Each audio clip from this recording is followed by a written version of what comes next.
I'm going to go through a few examples from the written homework. So let's talk about this first one with regard to the dating app. And so it says we have a researcher that conducts a study and they want to determine or they're interested in personal traits. Personal traits. This is what we're interested in. This is an important piece of the problem. And we want to know which personal traits influence a user's success at receiving likes on the dating app. So it doesn't exactly say, but we know that the researcher is studying people, users, and we're looking at what determines the number of likes they get. And so the researcher is going to say, okay, let me look at users. Those are the things I'm going to observe. And let me look at some sort of personal characteristics. And some of them I want are going to be categorical and some are going to be quantitative. So I'm going to look at user 1, user 2, all the way with however many users I look at, let's say it's 10. And then I'm going to look at categorical or quantitative data. So I'm looking at some of the users using this new dating app. So that's the sample. That's some of the things I'm interested in. If I want to know what the population is, it's important that you be really specific. The population is all the things I'm interested in. So all the users, so if I write a complete sentence, the population of interest is all the users on the new dating app.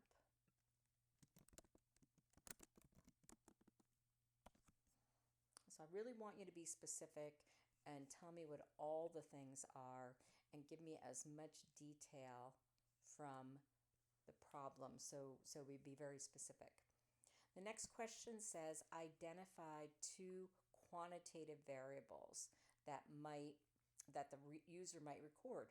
But the variables are personal traits, okay? So let's see.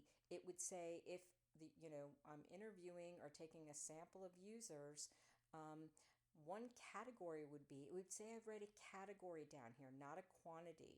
So maybe it's eye color.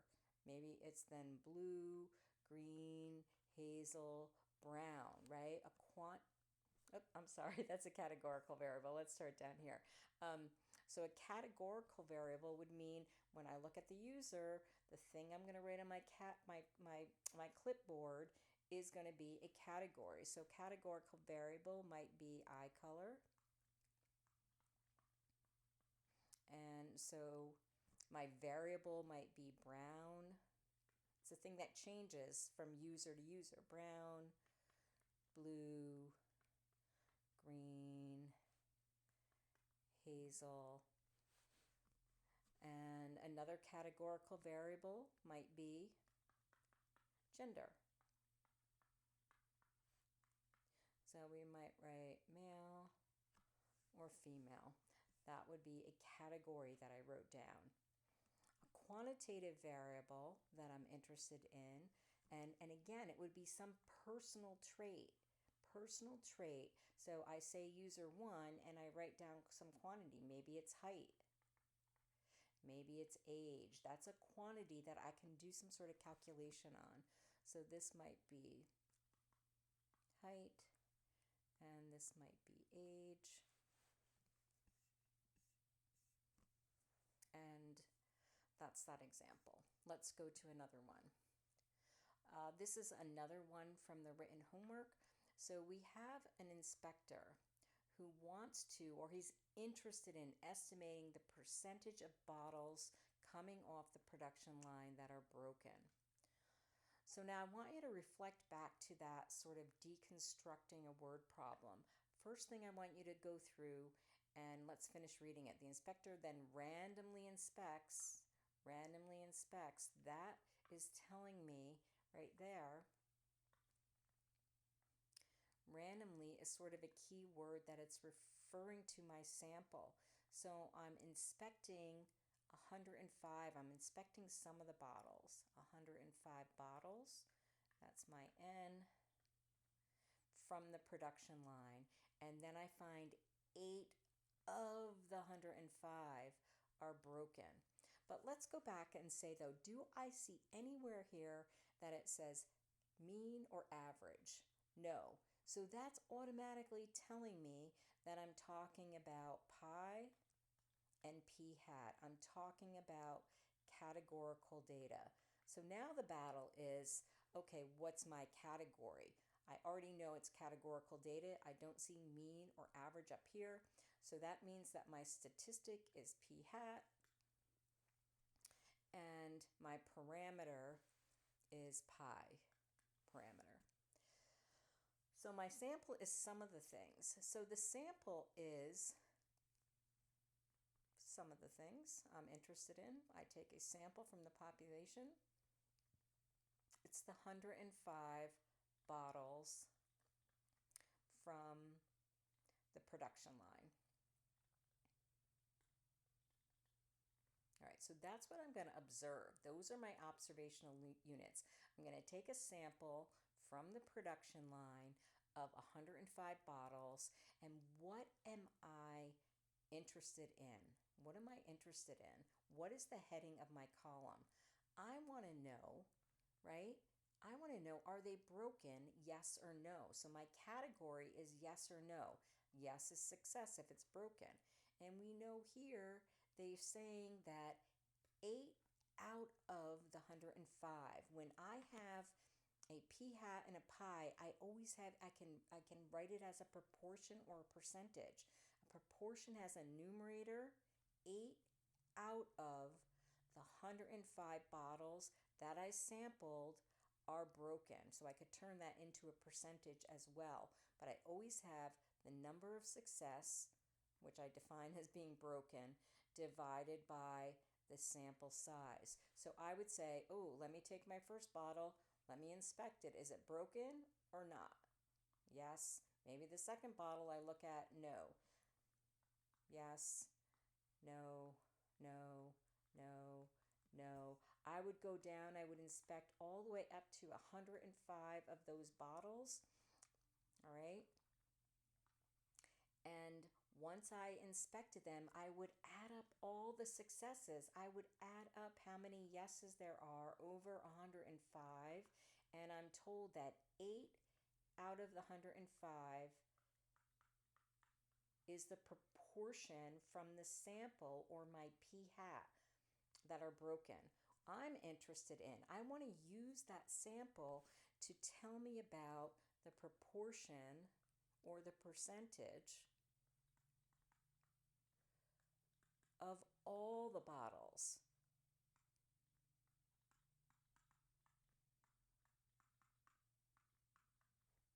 that are broken. And in order to do that, instead of looking at every bottle, I'm going to take a subset of all the bottles. I'm going to take some of them, 105 of them. So the variable in this case, I want you to think about if you were taking that sample and the heading on that column. Is the bottle broken? Yes or no? You're collecting your data. So the variable here is whether or not the bottle is broken.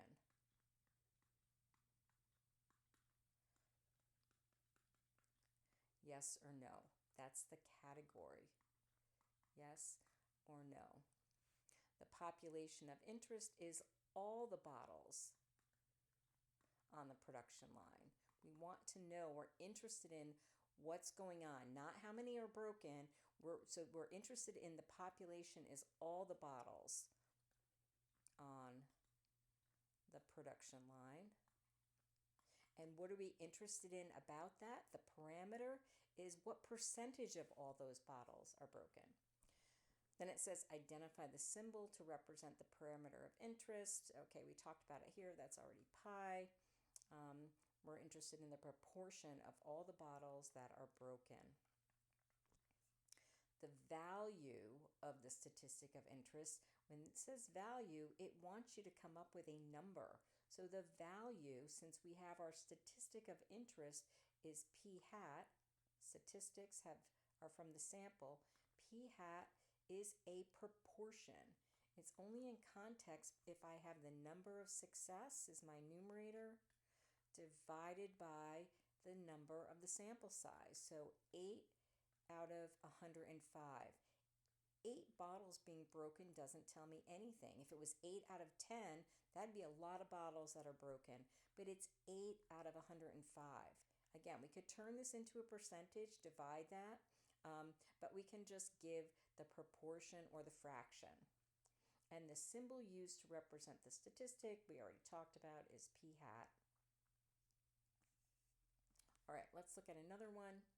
Let's look at this one with regard to the presidential election from 1948. Now, this one's interesting because once we actually have the election, we do have the population. We have all the people that voted. We tally all the people that voted, but a lot of times prior to that, we're doing polling. We're taking a subset or a sample, because we're interested in what we can make a projection about what's going to happen in the population. So this first part here is telling us the results of the election. So we actually know that Truman won 49.6% of the popular vote, and Dewey won 45.1% of the popular vote. So one of these is going to be, well, first off, I don't see anything that says average, right? In fact, I see a percentage. I don't see average or mean anywhere here. I see percentages. So this is telling me that I have a proportion or a percentage of something that I'm interested in.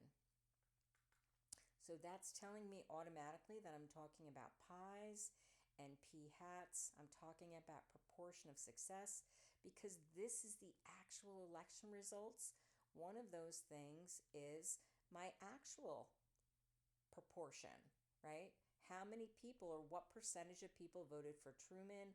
What percentage of people voted for Dewey? Let's read on. So it said, at the time, the Daily Tribune erroneously published a headline due to early polling that indicated Dewey had defeated Truman. They based this on a conclusion, a poll. We had a poll of 3,250 randomly selected voters that indicated 46.5 said they would vote for Dewey and 38% would vote for Truman. And then we have to kind of read on a little bit more to know which vote represents success. So we have a simulated distribution of sample statistics. Well, our statistic is p hat, so each one of these dots represents a p hat. And we have a bunch of them. I don't know, maybe 1,000 of them or at least 100 of them. And we generated this distribution of sample statistics. And it says that we generated it, which we're going to use later in the class using an applet.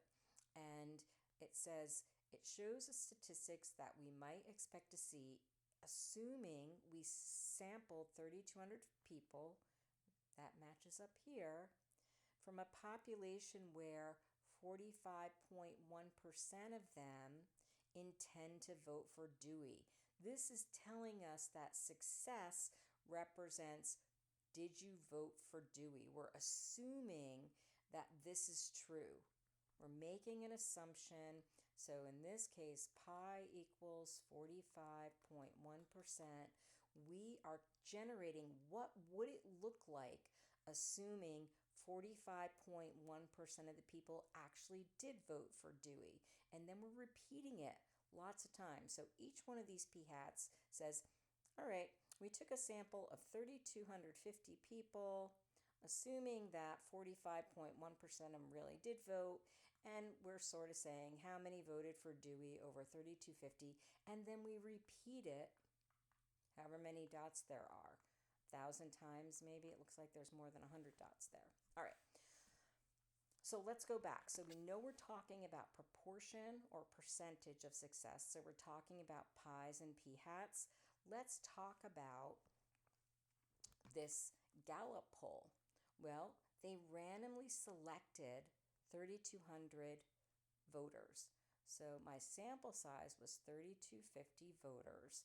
So our sample was, we selected 3,200, some of the number of likely voters. So we selected 3,250 of likely voters in the 1948 election. So that's some of the voters in the poll. Population would be all the voters in the 1948 election. And in this case, we actually know the results here. So if Dewey 1 is success, we know that the parameter is pi, and we know that that's equal to 0.451 or 45.1%. All right. And so let's go down here. So the population of interest is all the voters in the 1948 election.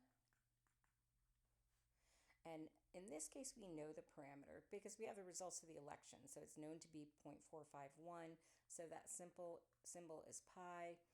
And again, if you deconstruct the problem, and it doesn't say average or mean, we see percentages. So we know that it's a proportion or percentage of success. So again, I want you to restate this as a full sentence. So the symbol for the parameter is pi, is what I'd want you to write.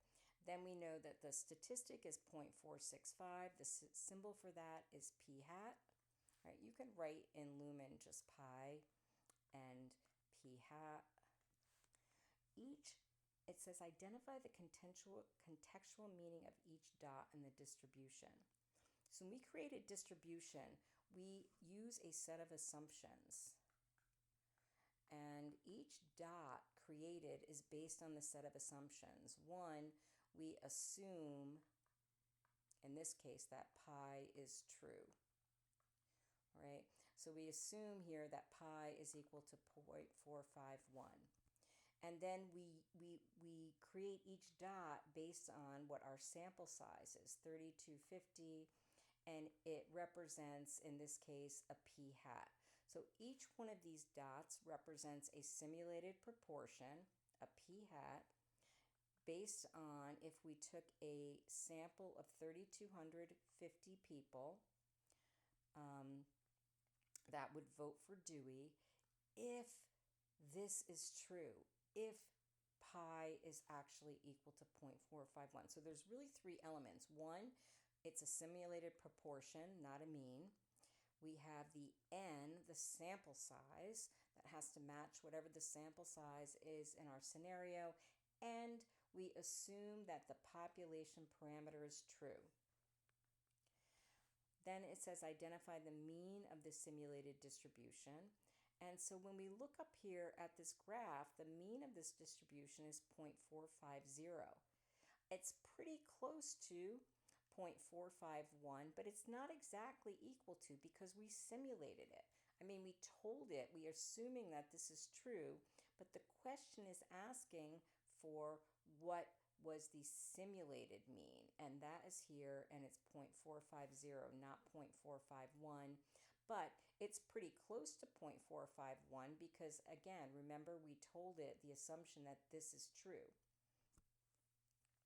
All right, and so the center of this distribution is actually at the mean of that distribution. And then it wants the value of the standard deviation. So the value of the standard deviation is actually here, 0.009. Do not round this. You want to write out all of the significant digits, 0.009. It's also called the standard error, and it tells us on average the distance, how far away, each of these are p hats in here, tells us on average how far away each of these p hats are from the center, which is 0.450. And then lastly, it says, given that we now know that Dewey actually received 45.1% of the popular vote, it's asking us, was this observed statistic 0.465 reasonable? So 0.465 was the sample that Gallup had taken. So I'm going to look down here. Where is 0.465 here, right? Along the bottom here. Here in the bottom is our proportion of success. If our sample was 0.4650, it's going to be in this area somewhere. And so the closer our sample is to the center, the more reasonable it is, because there's a lot of dots. If it were all the way up here, it would not be reasonable. And when we get close to these tails here, it's also not reasonable. So we're going to get more into that into the next section. And so in this case, 0.465 was reasonable because there's a lot of data right here, right? It's close to the center. So we would consider that reasonable, and we would say that that's normal or a usual statistic, assuming that the actual true proportion of voters voting for Dewey is equal to 0.451.